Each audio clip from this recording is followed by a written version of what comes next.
Hi, welcome to the award-winning Ed Brown Show. I tell you, we got a terrific show. We got 3 sections, and we got some outstanding people here. We have Larry White and Dr. Manning, and another gentleman over there, David Folder. Is that David Folder over there? Donald Folden. Donald Folder. Okay, well, we have Donald Folder. We're going to talk about something that most people don't understand. Tell us about it. What don't most people don't understand? Are we talking about the business, or are we talking about voting? Business. Everything. Oh, business. Life. Business. What I think most people don't understand, and Mr. Brown, I want to thank you for allowing me to come on your show today, along with my great guests, Dr. Pam Love Manning and Donald Folding. The fact of the matter is, I don't think people understand the fact of fundraising and having monetarily things to fund their events or running for a campaign. David Grogan is here in the studio, and he told me initially 2 weeks ago, Larry, I need to raise $80,000 to, but the fact is funding. Funding is key for the radio show, corporate sponsorship. So one of the things I want to say today on this show is, if you have a for-profit, you need to have a nonprofit to run it parallel, to have that funding on the nonprofit side to give the corporate sponsors. Well, how do you get young people involved in mentoring? And one of the things I have on the show is mentoring young people. Get them involved in the system, because we're not going to be here forever. Absolutely. You know, and unless we prepare the young people for the future, how do you do that? How do you get into, this is capitalistic society, how do you get the young people into that? Well, I have several programs within VIP Events Concierge. We just finished our 5th annual Black History program, where we empowered the youth, gave out scholarships, and we're teaching them about not just Black history, but American history. We do backpack drives. We're teaching them about financial literacy. Credit card debt, I just talked to Dr. Manning about it. Credit card debt has trumped student loan debts. So what that tells us with our youth is that they're using those credit cards, running up their credit, and they can't get clearances, they can't find jobs, but more importantly, they're not getting jobs or getting jobs in the major that they went for college. So our initiatives are about the youth, and we constantly give back to the community from an entrepreneur standpoint. Dr. Manning, tell us, what do you think about that subject of mentoring, getting young people involved in the finance? Finance is the key. You know, a lot of people, they talk about the different bills and rights and all, but you know, finance is independent. Once you get the finance, you can do anything you want, and they respect you. Absolutely. See, I think this is the thing. All the bills that they've passed, what is it, the 50 years ago, that now we're fighting the same thing. It's a different way, because what they've done in real estate, they've done everything financially to keep you out of the system. And see, this is the thing that we have to think about. Absolutely. Absolutely. Dr. Manning, what do you think about that? Well, first of all, again, thank you for allowing me to be on your show today, and thank you to Larry for inviting me. I really appreciate it. You asked about mentoring, and I believe that mentoring is critical to empowering youth.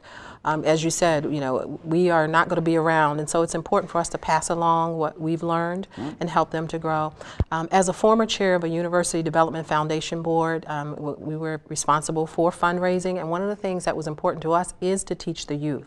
And so, as Larry said, financial literacy and being involved with programs that can help youth to first understand the significance of being financially stable, understanding the language of finances, and then being able to understand how to live in such a way that they can give back to their communities.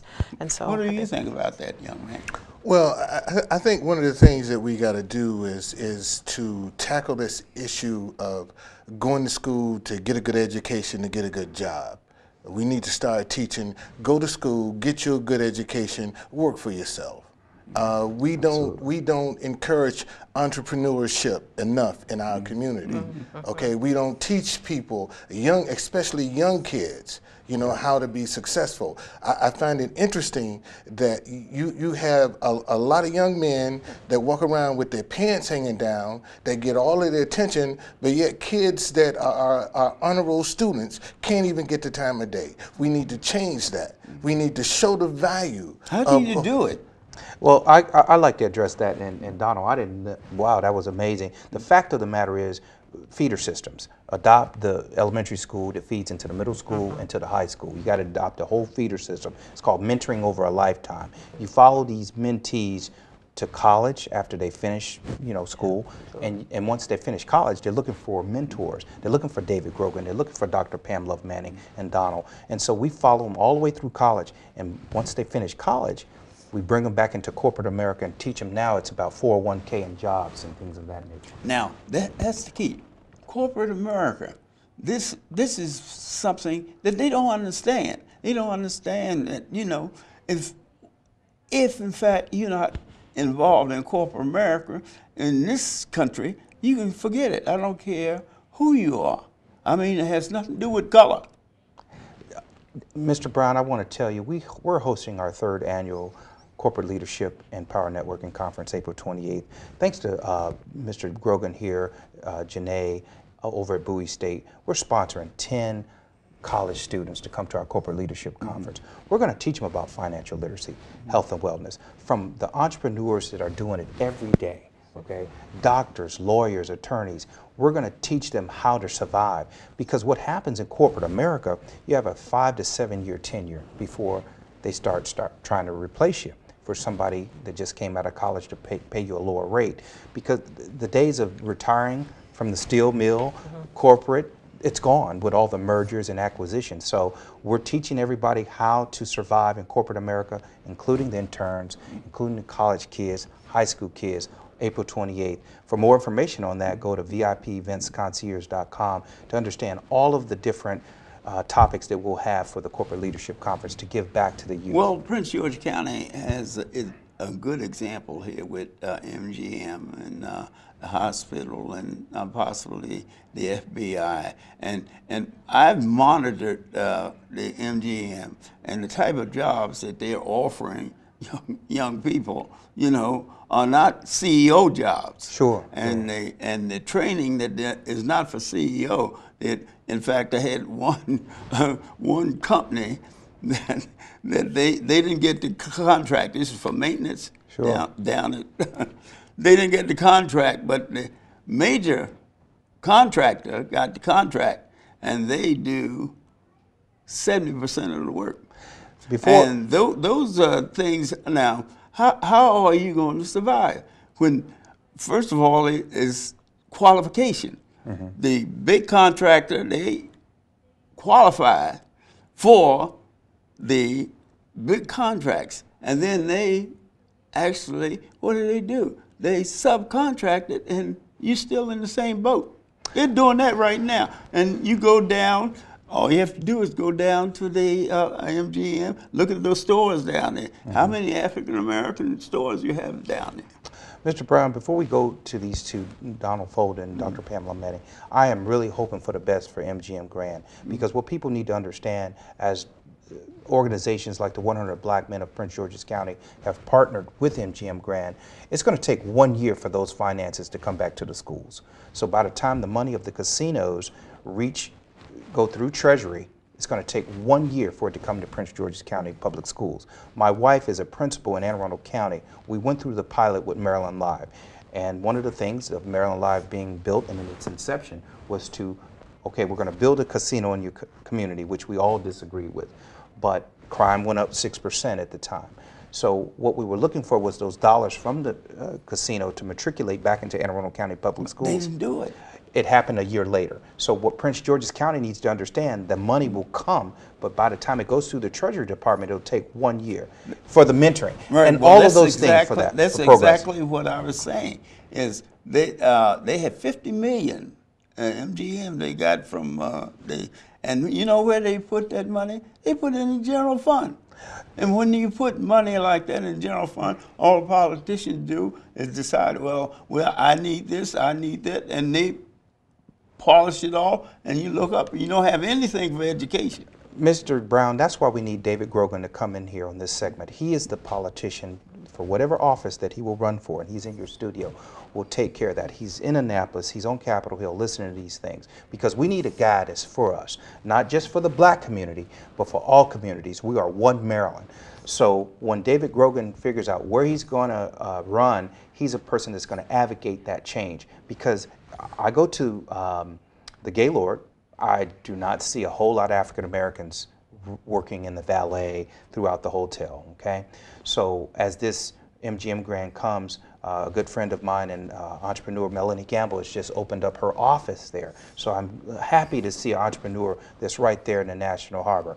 But I'm with you there because it will come down to legislation and small business as we go forward to help out with the mentoring and all the other initiatives that we look for in the state of Maryland. Okay, the other thing too is what are we doing with the political system? The political system is not producing.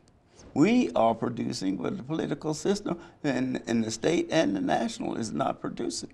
And young people, they look at that. They say, well, look, I went to school, I got this degree, and I come out and I owe a house note, you know, a student loan. What are you going to do about that? David, when does the early voting start for Maryland? Is it next week? Tomorrow. So David is here in the studio. Early voting starts tomorrow in the state of Maryland. 14th to the 16th. And the primary is April 26th. So the first thing we got to do is get out and vote, okay? Right. Because a lot of people stayed at home for the governor's race. 67% of the people in the last election, they had an opportunity to put an African American in the state governor as governor. And 62% of them didn't go to the polls. Those are facts. Absolutely. Prince George County. Mr. Bolden, you want to chime in on that? Well, you know, again, it comes back to ownership and responsibility. Right. You know, and you got to be able to accept that responsibility. Hey, we on a subject here that we could be all night on. Yeah, There's a lot of, but what we're going to do, we're going to come back with and we're going to talk about this subject. We're going to bring a young man in here that's supposed to have the answer. But I always say the thing is money. You have to control your money. See you in a second.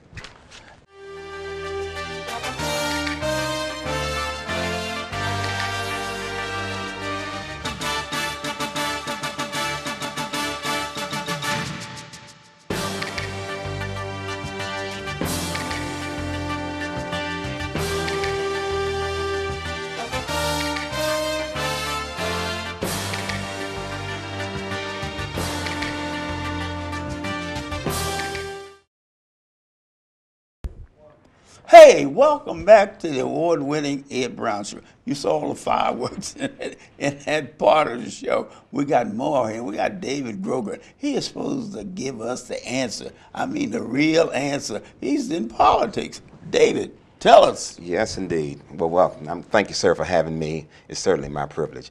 I'm not sure if I have all the answers, but I do think I have some of the answers. And the reality is, I think we talked about it. I think for me, generally, everything boils down to education. And one of the things I've noticed is that we have a limited amount of education, and that's the reason why we don't do certain things. We don't have financial literacy. We don't have legislative process and education. And these things are missing in our system, and we become adults very quickly and realize that we're missing something. Okay, what are the things you think that we're missing? We're missing that. For me also, we're missing the leadership. I think everything boils down to leadership. When you look at companies that function well, for the most part, don't want to promote any particular company, but let's say Apple for an example, or maybe Verizon. When you look at the customer service and there's oversight, there's different things to make sure that their system is working. Well, look, Prince George County, they put the chess out and they talk about the economics of Prince George County as far as the country is concerned, but yet still, as far as economics, they're not represented. Everybody out there got 2 or 3 cars, big house and all that, and they don't have a automobile dealership here. Absolutely. Okay, you talk about houses. Do you have African American building houses here? But who's buying the houses? That falls. Those examples that you have in Prince George County. And they put you on a pedestal, say, you know, the income and everything. Sure, you got people with good income, but what are they doing with it? That falls, from my perspective, my humble opinion, that falls in the legislative process. I think, you know, in D.C. you had a Marion Barry, who I always felt was the world's greatest politician, because what Marion Barry did is he represented the people. And what I found in politics, you have people that are either they're representing the people or they're representing business in their own selfish interest. Right.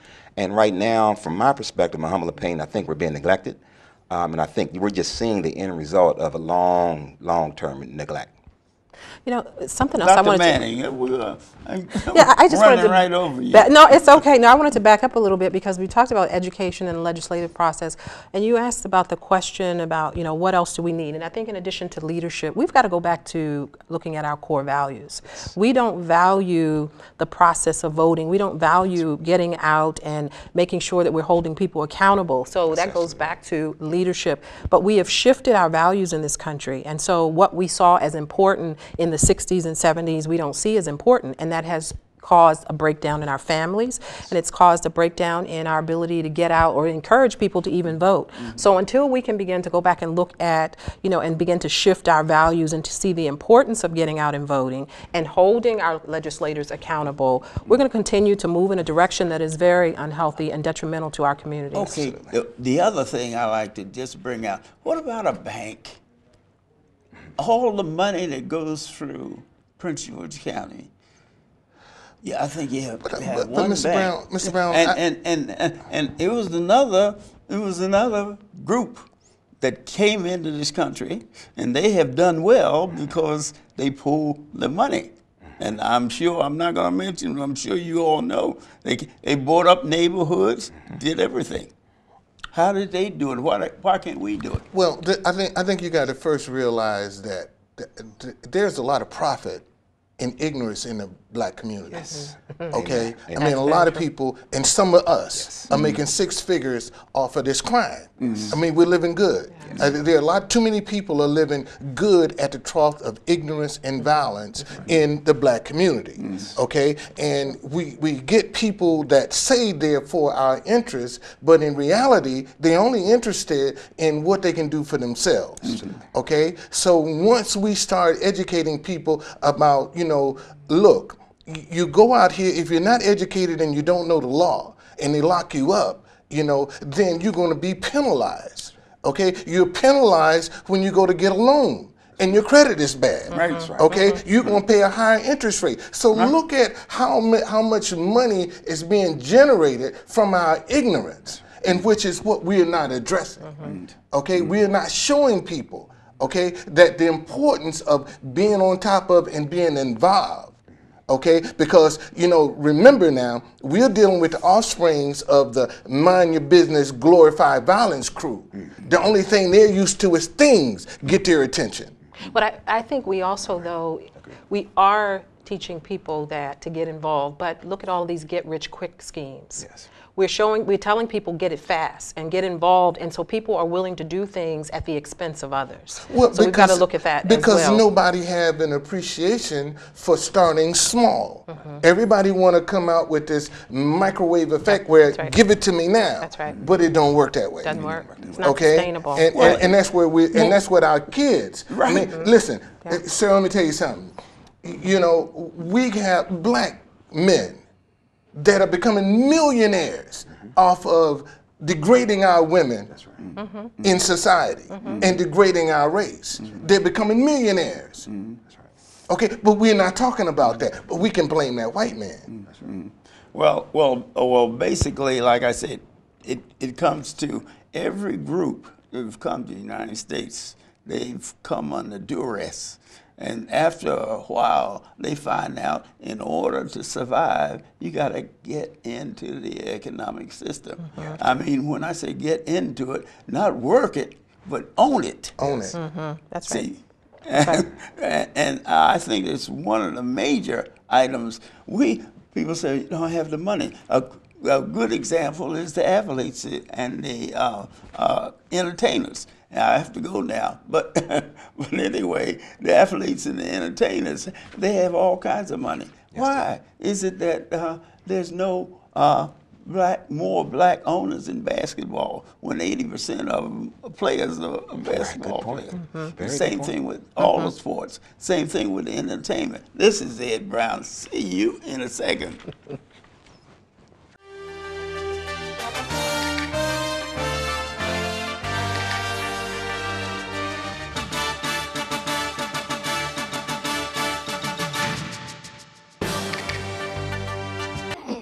Hey, welcome to the Ed Brown Show. Yes, this is Ed Brown Show. And hey, I've been kidnapped by the Martians here. And these young Martians are from Mount Calvary Catholic School. And they had a play that they were given and everything. Hardy, tell us a little bit about yourself. My name is Jerry Hardy. I'm 11 years old. And when I grow up, I want to be an entrepreneur. My sister's name is Olivia Hardy, and she's in 7th grade. My brother's name is Lorenzo Bellis, and he is in pre-K. You nice to your sister? Yep. Even if she comes in your room and bother you stuff, you still nice to her, right? Well, sometimes, but usually most of the time, yes. Okay, tell us about yourself. Well, my Your name name. is Omorose. Pronounce your name slowly. My name is Omorose Emwata. I'm 11 years old. And when I grow up, I want to be a physicist, cure cancer, then become an actor. Well, Then stay fabulous. how do you get, you have brothers and sisters? I have one brother.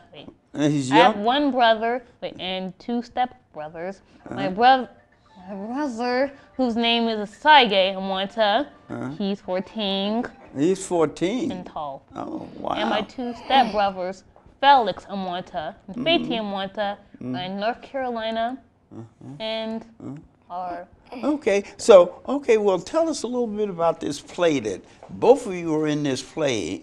Was it Christmas? Tell us about this play. Well, I am starring Mufasa, the father of Simba, who is soon to be king, following off of me. But his uncle Scar is mean, and he tries to kill me, which he does and succeeds. So And what part did you play in that? I played Mufasa. Who? A wolf? A Mufasa. little fox. What about you? I play Sarabi, which is the wife of Mufasa and the queen of the Highlands. Tell me this. How did you guys get selected now? How many people do you have in the play?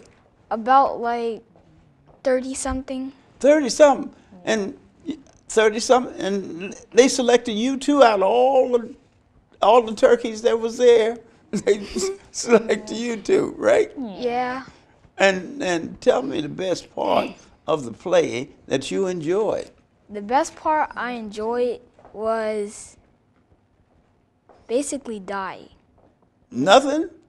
Dying. Oh, what about you? The best part of the play was just having fun with people and learning new things, like how to actually dance and how to pronounce things. Tell us some of the new things that you liked about it. Well, I learned how to sing on key. Learn how to sing on key. That's good, because I can't sing at all 4 on key. So that's good. What about you? Well, I learned that I can sing, and I just don't put in the effort, but I know how to sing. But you learn how to sing, right? Yep. Uh-huh. Well, what about your brother and sisters? They like you singing? I don't think so, right? No. Because whenever I sing, They close the door when you start singing, right? no, Or whenever they put on music over me. Oh, they put music on when you start singing, right? Huh? Yes. Okay. Tell us about the best subject that you have at the school there at Mount Calvary. Math. the best. You like math. Well, you say you like math. You know anything about calculus? See, I'm a former chemist. You don't know anything about calculus, do you? Not yet. Oh, not They're yet. different. That's right, because They're that's different. where you have to go. Okay, what about you? What subject? Math. You like math too? That's And language good arts. because those are scientific subjects, you know. But it takes a lot of work, you know. And what are your what's your hobby there, Harvey? Playing video games. Bingo. I should have known that. I got grandsons. That's all they do is play bingo. What about you? Well, I like reading things, and I like breaking things, and I like just sleeping, you know. Yeah, regular just sleeping. activities. Yeah. Okay. What's Reading? your favorite food? My favorite fruit or food? Food. My favorite food would probably be What chicken was that? pot pie. What was that? Chicken pot pie. Oh, chicken pot pie. What about you? Well, see, it's like, that's a very, like, vague question. I like a lot of food. I know, but you don't have any problems in the morning when your mother fixes your breakfast, right? I You like fix my own pancakes? breakfast. Yep. You like pizza? Yeah. You like all of those things, right? Yeah. What's the best food that you can eat? The best food I can eat is Well, steak. Steak. Oh, steak. What about you? I like macaroni and cheese. Okay, tell us a little bit about Mount Calvary, your school. Tell me a little bit about it. Well, You can go. yeah, I'm going to go anyway. Go ahead. So, Calvary is a Catholic private school in Forestville, Maryland.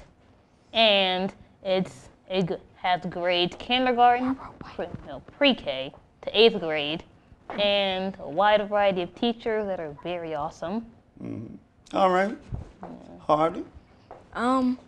Well, I think Mount Calvary is, they teach good and they have good teachers, and Mr. Karras and Mr. Barnhart are good teachers. Yeah. They're probably watching this right now. Is that right? What Yeah. sport do you like? Well, Playing, you know.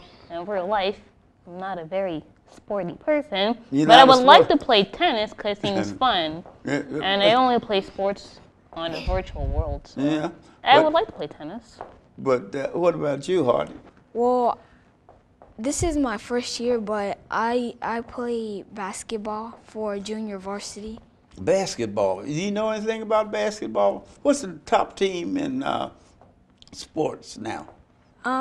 Well, I think it's between the Cavaliers and Golden State, but I don't technically. Cavaliers and who? Golden State. And Golden State. Yeah, you know a little bit. Those are two top teams.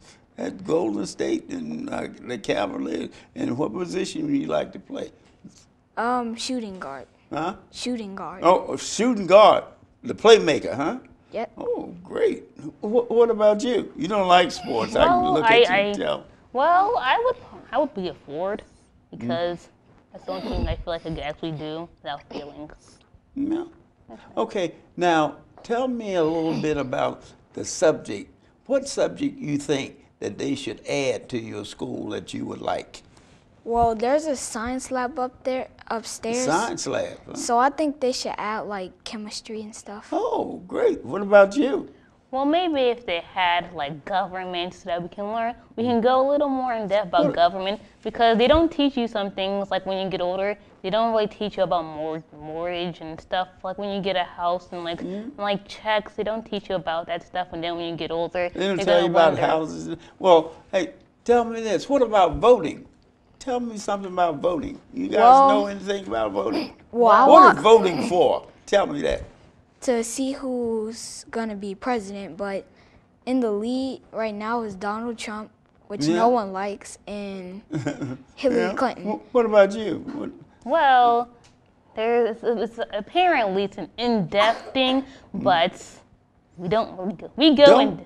Don't forget to vote, right? Yeah. I'm not old enough to vote. All together, we're going to say, don't forget to vote. I can't hear you. Don't forget to vote. All right, this has been Ed Brown. Hey, something new, something new.